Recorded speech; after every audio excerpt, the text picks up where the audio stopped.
kurang bagus makanya turun. Jadi untuk teman-teman yang punya ERA, menurut pandangan aku disclaimer on sebaiknya memang cut loss dulu ya gitu, karena kuartal 3-nya bagus, jadi better keluar aja dulu. Nih turunnya mungkin bisa sampai ke, kalau kita lihat teknikalnya ya,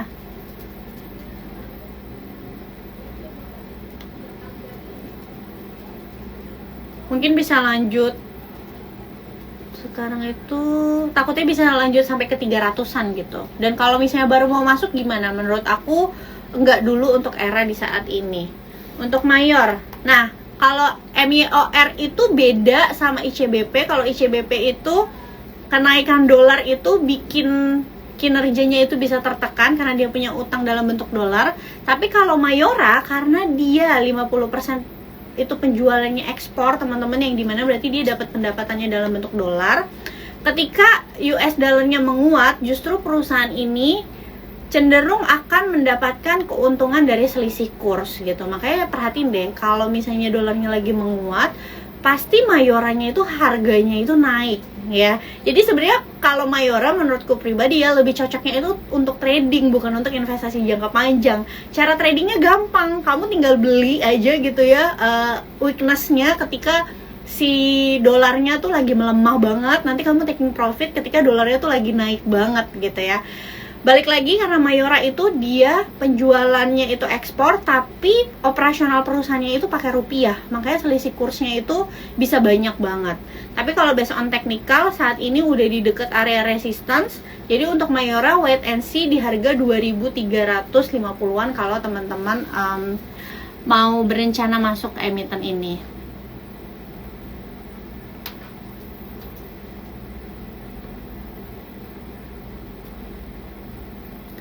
Bentar.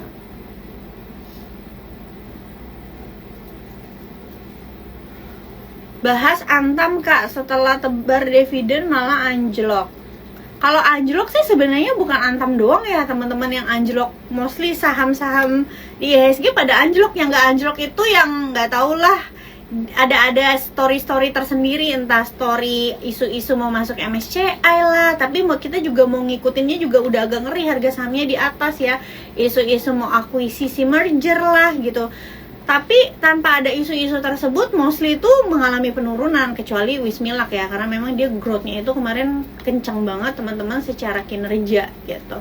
Jadi bukan, menurutku pribadi nih, bukan karena salah Antamnya dia habis bagi dividen turun, tapi memang karena marketnya, karena likuiditasnya gitu. Karena likuiditasnya tuh lagi kering gitu. Jadi ya hampir semua saham mengalami penurunan. Jadi kalau untuk Antam mungkin menariknya kalau menurutku di 1.500-an ya teman-teman. Oke.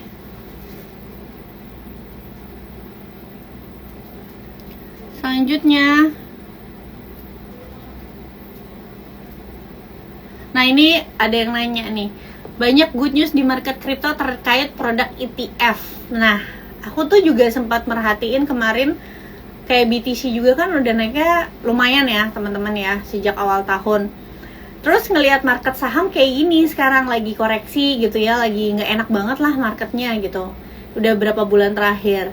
Takutnya nih nanti gara-gara kayak gini banyak banget mereka trader-trader yang akhirnya out dari market saham terus pindah ke kripto, nggak taunya kriptonya malah udah titik tertingginya gitu. Ini kan pernah kejadian ya kayak tahun I think 2021 kalau nggak salah. Jadi ketika marketnya lagi jelek, banyak yang pindah ke kripto gitu ya, katanya kriptonya udah dipucuk gitu.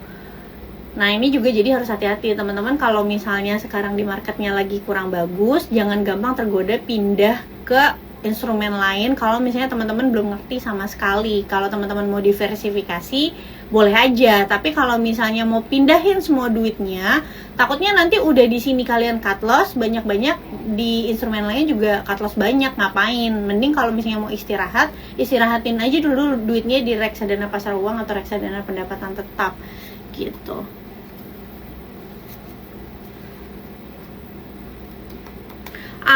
Alfamart ya, kalau based on valuasi sih menurutku udah mahal banget ya kalau Alfamart ya. Tapi kalau kalian mau trading aja sih nggak apa-apa.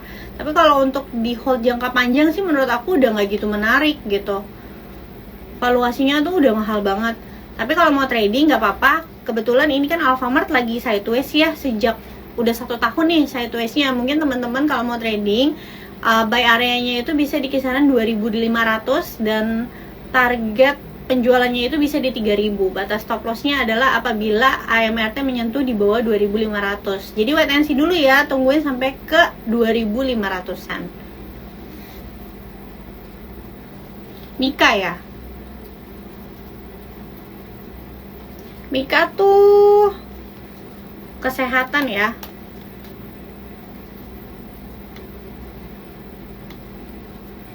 Mika juga sama sih, ini cenderung sideways Sobat Cuan.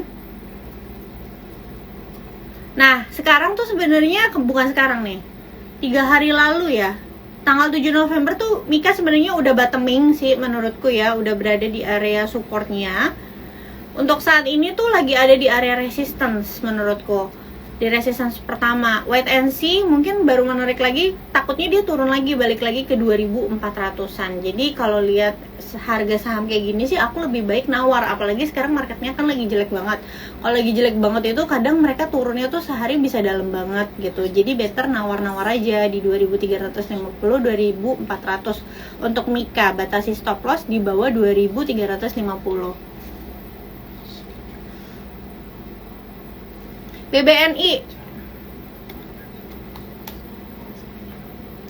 BBNI sih menarik ya teman-teman.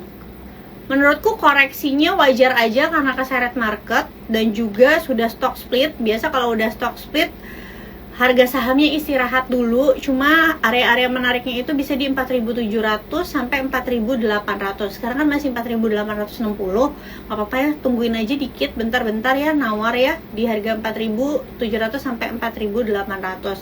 Kalau teman-teman fokusnya jangka pendek, jangka menengah, kalau harga saham BBNI turun ke bawah 4.700-an, lakukan cut loss. Tapi kalau teman-teman fokusnya jangka panjang, mau hold saham ini, maka ketika harga sahamnya turun ke bawah 4.700, lakukan average down. Jadi tentukan sendiri money management kalian, tentukan sesuai dengan trading plan kalian atau strategi investasi kalian. Nah, kalau dari saran aku sih untuk teman-teman yang pemula, biasanya kalau saham-saham kayak gini, aku saranin untuk teman-teman lakuin aja dollar cost averaging kalau teman-teman mau investasi jangka panjang. Mumpung harganya lagi turun, jadi average kalian tuh bisa mulainya dari bawah.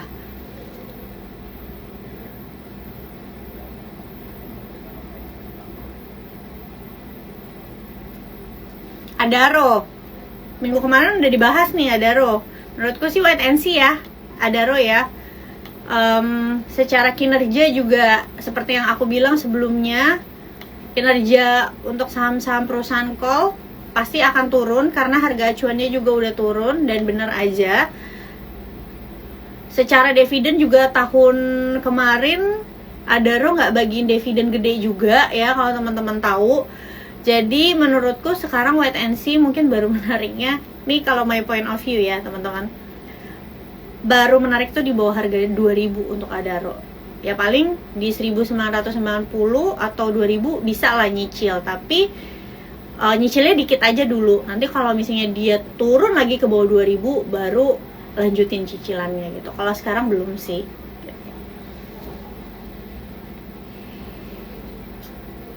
Oke, Telkom lagi nutup gap ya teman-teman. Nih itu udah murah banget, tapi seperti yang menurutku pribadi untuk ukuran blue chips itu secara valuasi sudah murah. Tapi balik lagi, aku juga bingung kenapa di laporan keuangannya kerugian atas investasi Gotonya tuh hilang. Aku belum mendapatkan informasi kenapa bisa hilang kerugian 3 triliunnya ini. Padahal kita tahu kuartal 3 kemarin harganya Goto itu kan di bawah 100 perak juga ya, kok bisa hilang gitu. Untuk Telkom ya teman-teman, itu ada potensi dividen yield dari harga sekarang di tahun depan itu sekitar 4-5%. Nah teman-teman bisa pertimbangin aja, menurut teman-teman itu dividen yield 4-5% itu menarik nggak gitu. Kalau misalnya dirasa nggak menarik, ya lebih menarik pegang obligasi FR dong, kayak gitu ya nggak apa-apa. Tapi kan kalau misalnya ngerasa atau udah menganalisa kayaknya Telkom bisa rebound, nanti potensi capital gain-nya kan lebih besar gitu. Atau misalnya kamu berpikir, ya Ci, kayaknya lebih menarik BBRI aja deh karena dividend yield-nya kayaknya bisa 6% gitu. Ya nggak apa-apa juga gitu, pilih BBRI aja gitu. Jadi disesuaikan aja.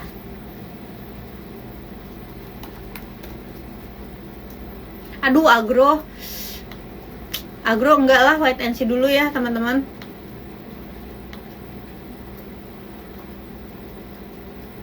Cari yang lain aja, agro nanti aja, ditinggal aja. Sangat-sangat downtrend. Memang sih di sini tuh kayak udah ada rebound kecil gitu. Kalau kita lihat nih secara teknikal, memang di sini dia udah ngebentuk cup and handle gitu.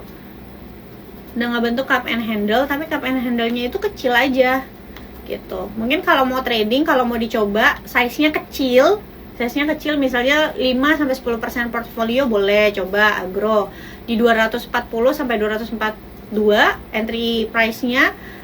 Cut loss-nya di bawah 240, target price-nya itu di kisaran 260-an gitu. Coba kita lihat berapa sih target price.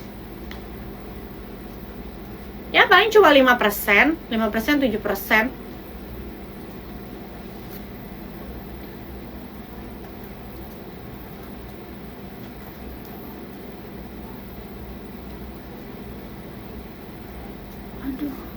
Sahamtek apakah sudah boleh masuk?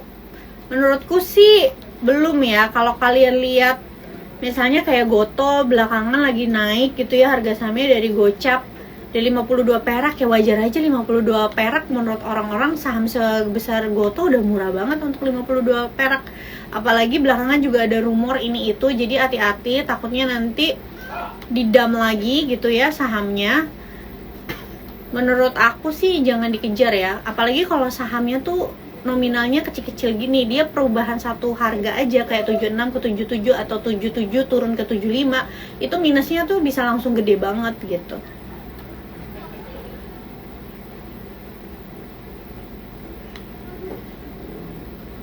Memang sih ada rumor-rumor ya, katanya Goto dibilangnya kemarin mau apa sih, dibilang hoax kan, terus ada yang bilang juga katanya mau tender offer dan lain-lain. Mungkin kalau misalnya mau teknologi ya, bisa holdnya tuh panjang banget sih menurutku. Harus yang bisa sabar, uangnya super dingin, bisa siapa tahu nanti kejadian kayak Amazon zaman dulu commodity boom. Tapi balik lagi, lihat teknologinya yang mana. Kalau Goto sih aku rasa nggak bakalan bangkrut. Tapi kalau disuruh beli di harga sekarang mungkin wait and see dulu. Kalau dapat lagi di harga 50-an, 55 mungkin menarik ya. Atau teman-teman bisa lihat Bukalapak lah yang masih punya uang cash lebih banyak. Ada area-area support di area 190-an untuk Bukalapak. Masih punya cashnya banyak kan, soalnya Bukalapak. Kalau beli ya gitu-gitu aja, sahamnya nggak liquid.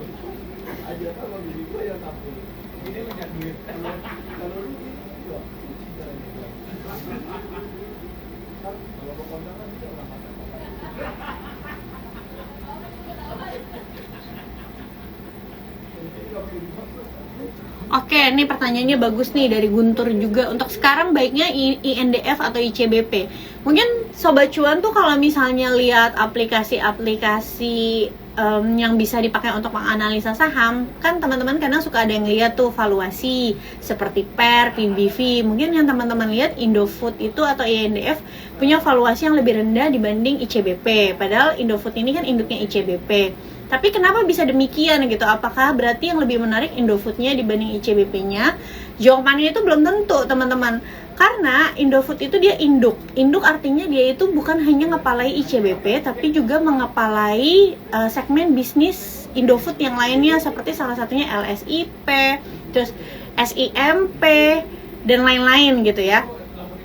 Nah, yang namanya LSIP dan SIMP ini kan perusahaan CPO. Yang namanya perusahaan CPO itu sangat siklikal. Jadi pendapatan dan laba bersihnya itu bergantung sama siklus dari CPO-nya itu sendiri. Jadi kalau CPO-nya lagi bagus banget, kinerjanya INDF-nya bisa bagus banget. Tapi kalau CPO-nya lagi kurang bagus gitu ya secara siklus, nanti INDF-nya juga kinerjanya bisa nggak bagus gitu. Tapi kebantu sama ICBP.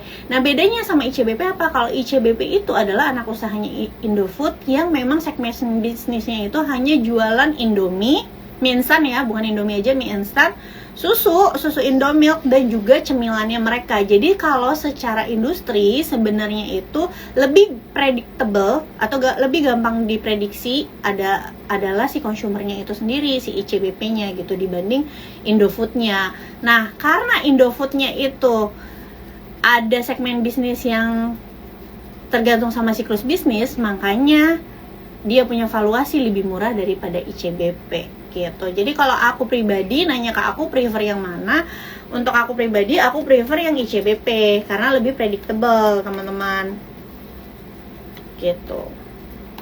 Selera sih, kalau teman-teman misalnya beli Indofood-nya juga kan berarti teman-teman dapat SIP-nya, dapat SIMP-nya gitu di dalam situ, tapi dapat ICBP-nya juga. Nah, tapi kalau based on technical nih teman-teman, yang menariknya adalah Indofood itu sudah mendekati area support atau juga demand-nya. Nah, teman-teman bisa tunggu nih, karena berdasarkan tren harga dari Indofood ya, sudah 2 tahun terakhir ini harga sahamnya itu cenderung sideways. Jadi harga saham sideways itu dia bergeraknya di situ-situ aja. Dari harga 6.000, tertingginya itu di harga 7.100-an ya rata-rata. Jadi kalau teman-teman misalnya mau hold untuk jangka menengah aja, bisa nih untuk INDF ya. Di harga 6.000 batas entry point-nya gitu ya. Target price-nya di 7.100, tapi kalau misalnya harga sahamnya turun ke bawah 6.000, teman-teman bisa keluar dulu. Nanti baru cover entry lagi di kisaran 5.700-an gitu. Atau teman-teman bisa pecah juga duitnya gitu. Pecah duitnya tuh gimana sih? Misalnya teman-teman ragu banget nih di 6.000 walaupun ini support kuat, tapi kayaknya takut gitu Indofood-nya bakalan turun ke 5.700. Biasanya yang aku lakuin adalah dipecah dua duitnya. Jadi setengah itu masuk di 6.000, setengahnya lagi nanti masuknya di 5.700. Nanti kita akan dapat harga average-nya gitu loh. Oke. Aku nggak ngikutin MSTI, aku nggak ngikutin saham IPO, jadi kurang tahu ya menarik atau enggaknya. Nah, ini pertanyaannya mirip-mirip. Sektor apa yang bagus untuk jangka panjang, untuk pemula sebaiknya perbankan? Kenapa? Karena proxy ekonomi atau juga consumer good. Nah, sebenarnya ada yang menarik juga teman-teman terkait consumer good yang sekarang tuh kinerjanya menurutku low base-nya itu udah lewat, yaitu rokok-rokokan ya. Yang menarik adalah HMSP sebenarnya. Kenapa? Kalau Wismilak itu memang dia kinerjanya pertumbuhannya cukup bagus, tapi harganya naiknya tuh udah tinggi banget menurutku. Jadi walaupun valuasinya juga sekarang nggak yang mahal karena pertumbuhan dari laba bersihnya itu sendiri, tapi kalau baru mau masuk kan serem ya, takutnya nanti ada yang taking profit gitu di bawah. Nah, kalau HMSP pas aku kemarin cek laporan keuangan ya teman-teman, jadi si HMSP ini kinerjanya itu sudah bertumbuh karena kebantu dengan penjualan rokok sigaret kretek tangan gitu ya. Sigaret kretek tangannya ini mengalami pertumbuhan yang cukup bagus gitu. Makanya teman-teman kalau misalnya tertarik nih lihat HMSP, karena menurutku sendiri valuasinya secara histori sudah termasuk murah ya. Bisa teman-teman perhatiin HMSP di harga sekitar 910 sampai 930-an gitu. Volumenya juga udah cukup bagus nih belakangan dari sejak dia breakout, sejak dia keluarin laporan keuangan kuartal 3. Jangan lupa HMSP juga bagi dividen ya, teman-teman.